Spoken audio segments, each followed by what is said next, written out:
کچھ سوالات فیس بک پر مزید آئیں، ان کو شامل کریں گے۔ حنزلہ خان صاحب کا سوال ہے کہ آب زمزم اگر بیٹھ کر پی لیا تو کیا کوئی گناہ ہوگا؟ دھوپ کی، اور ان کا دوسرا سوال بعد میں شامل کریں گے، پہلے جی نہیں، بیٹھ کے پیا جا سکتا، ایسی بات نہیں ہے۔ یہ وہ پانی ہے جس کو کھڑے ہو کر بھی پی سکتے ہیں، یعنی اس کے لیے لازم نہیں ہے کہ کھڑے ہی ہونا ہے، بیٹھ کے بھی پی سکتے ہیں۔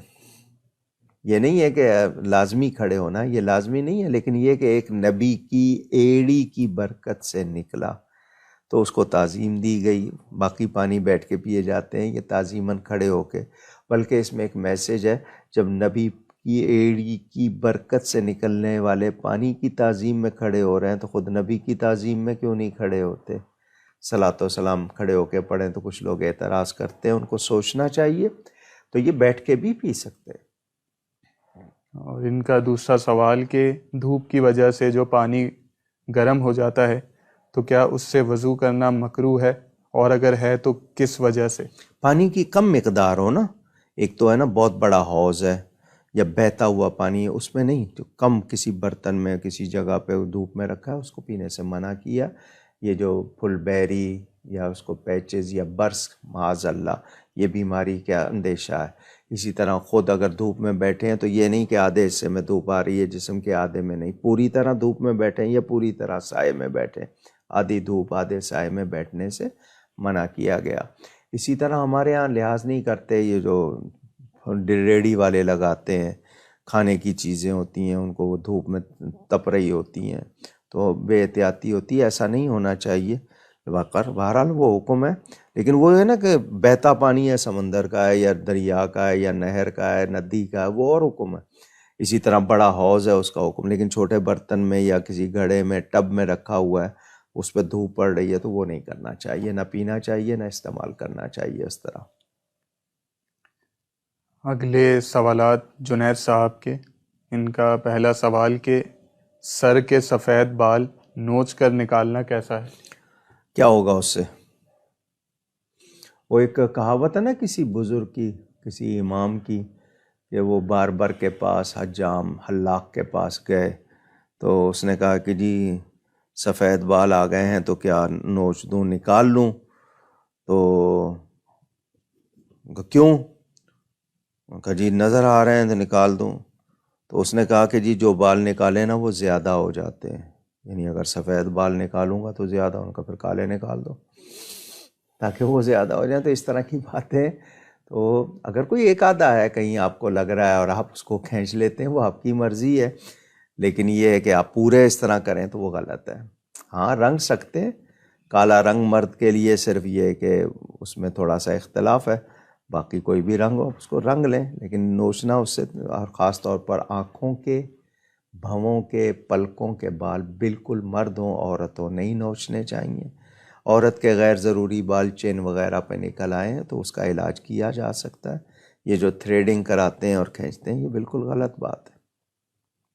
ان کا دوسرا سوال کیا جھینگا اور کیکڑا کھانا جائز ہے؟ جواب دیا ہے، کئی مرتبہ دیا ہے، کیکڑا بالکل جائز نہیں ہے، جھینگے میں اختلاف ہے، کھا سکتے ہیں، وہ کہتے ہیں خود لے لیں، نہ جاؤ سامنے آئے تو کھا لو۔ جھینگے میں اختلاف صرف اس لیے کہ اس کے بارے میں شبہ کیا گیا کہ کیا یہ مچھلی ہے، لیکن کیکڑا چونکہ پانی سے نکل کے زندہ رہتا ہے اور وہ مچھلی کی قسم نہیں ہے، وہ جائز نہیں ہے، نہ لابسٹر نہ کیکڑا۔ کچھ لوگ کہتے ہیں جی اس کا سوپ پیئیں پھیپھڑوں کے لیے اچھا ہے، تو آپ سن لیں جائز نہیں ہے، حرام چیز سے علاج نہ کریں، علاج کرنا بھی ہے تو حلال چیز سے کریں۔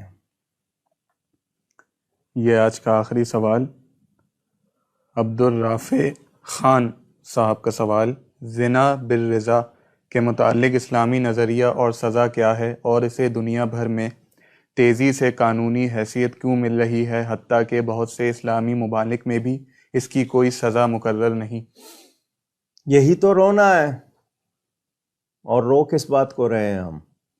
زنا زنا ہے، بالرضا کا مطلب دونوں راضی ہو کے کریں یا کسی کے ساتھ زیادتی ہو، گناہ تو گناہ ہے، گناہ کیا جائز ہو جائے گا؟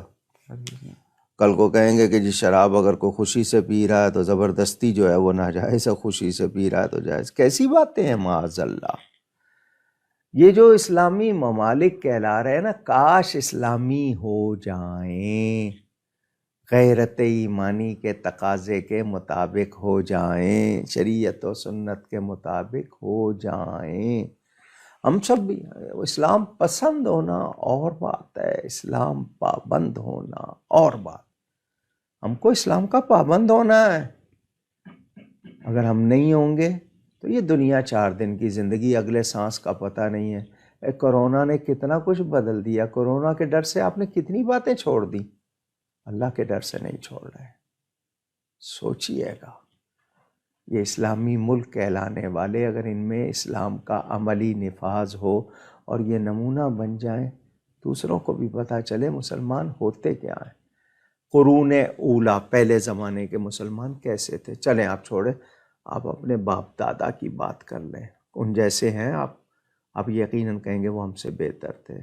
تو اندازہ کیجئے یہ 100 سال، اور پاکستان بنے ہوئے 74 سال ہوئے ہیں، ہم نے کیا کچھ دیکھا، خواتین کا کیا حال دیکھا، لوگوں کا کیا حال دیکھا، اتنی تبدیلی، اور وہ خرابی میں، اچھائی میں نہیں، خرابی میں۔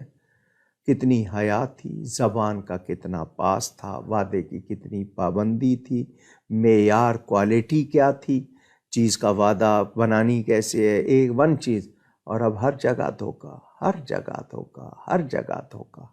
اور دینے والے کون ہیں؟ مسلمان، 2 پیسے کے لیے وعدہ کیا ہے کہ جی یہ چیز دوں گا، دے کچھ اور رہے ہیں، اور بعد میں آگے جی اس میں بہترین یہی ہے، یوں ہے، وہاں ہے۔ مجھے روز واسطہ پڑتا ہے مسجد کے لیے، والد صاحب قبلہ کا مزار شریف جو اندر کے تعویذ تھے نا وہ بنوا رہا ہوں آج کل، عرس شریف سے پہلے۔ پتھر جن سے وعدہ ہوا اتنا دیں گے جی، ایسا دیں گے، لیکن رزلٹ نہیں ملا، اب کیا کریں؟ اسی طرح وعدہ جی صبح 9 بجے انشاءاللہ میں آؤں گا، 11 بجے تک پتہ ہی نہیں ہے، کوالٹی کا نہیں پتہ۔ نہیں جی ہم نے تو یہ نہیں کہا تھا، ہم نے تو یوں کہا تھا، اپنی بات یاد نہیں رہی، اب ہر ایک کی بات ریکارڈ کر کے سنائیں اس کو۔ جو زبان، جو معیار، جو چیز، تو ہماری یہ وہ چیزیں نہیں رہیں۔ آپ سودا کرتے ہیں، سیمپل دکھایا جاتا ہے مسجد میں، صحن میں پتھر لگا تھا یہیں ماربل مارکیٹ کے ایک صاحب کو، وہ کیا سمجھتے ہیں انہوں نے اگر دھوکہ دیا ہے تو دنیا کے 4 دن نکال لیں گے۔ جو سیمپل لائے تھے پتھر ویسا نہیں دیا، مسجد کے صحن میں لگا۔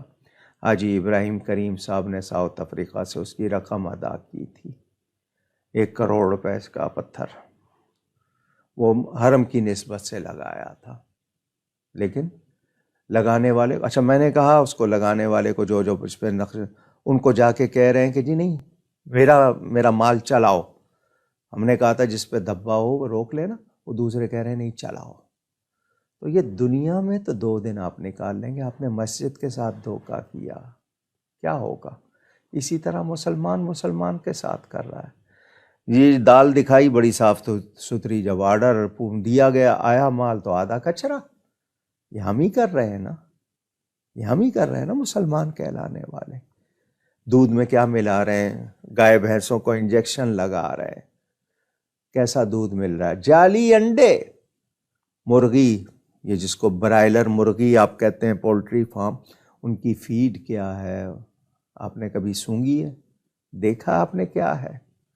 یہ ہمیں غذائیں کیسی کھلائی جا رہی ہیں؟ ڈاکٹرز کیا کر رہے ہیں؟ ڈاکو بنے ہوئے ہیں۔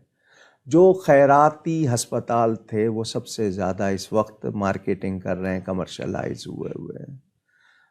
مریض کو کیسے مارنا ہے، ایسے آخری قطرے تک جب دیکھا اس کی جیب خالی ہو گئی ہے تو نکال دیا، اس وقت تک جناب ٹالتے رہے، مرض نکالتے رہے۔ ایک لیبارٹری کا ٹیسٹ نہیں جی فلاں لیبارٹری سے کراؤ۔ یہ ہم مسلمان ہیں نا جی، گورنمنٹ آ کے صفائی کرے۔ بھئی اب آپ کے لیے کسی نے واٹر ڈسپینسر لگایا ہے کہ آپ کو پانی پینے کا مل جائے، آپ وہاں پر اس سے جناب جا کے کپڑے دھو لیں اپنے، جناب وہاں پہ دوسرے کام کرنے لگ جائیں۔ ہمیں بھی تو مینر سیکھنے پڑیں، کچرا کس طرح پھینکنا ہے، کہاں پھینکنا ہے، کیا ہم نے اپنا رہن سہن رکھنا ہے۔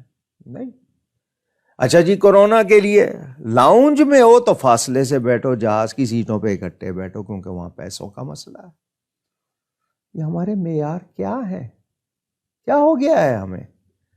تو ہم واقعی اگر مسلمان بن جائیں اور واقعی تمام اسلامی ممالک کے لوگ صحیح نمونہ بن جائیں تو ہمارے مسائل نہیں حل ہو جائیں گے. ہم صرف دوسرے پہ، خود پہ کوئی توجہ نہیں.